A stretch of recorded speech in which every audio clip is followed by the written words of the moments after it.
One of the ways that we can connect our device to other displays is through a docking station, which we have here.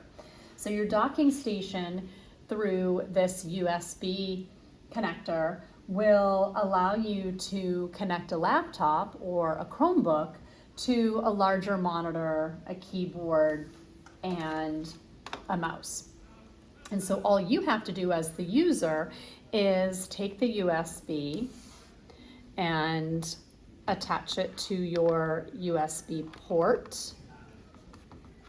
And you should hear that little noise telling you that it's connected. And then you'll see that instantly a new window appears on the docking station. And in this case, we have kind of two options for making it work. We can either use the monitor as a second monitor and keep our laptop monitor open.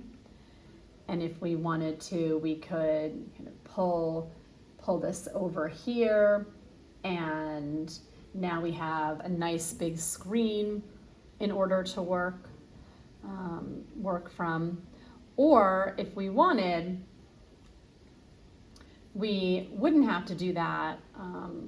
We wouldn't have to do that at all. We could just put this right back here.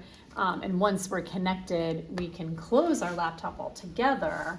And now the docking station will help us use this just like it's a regular keyboard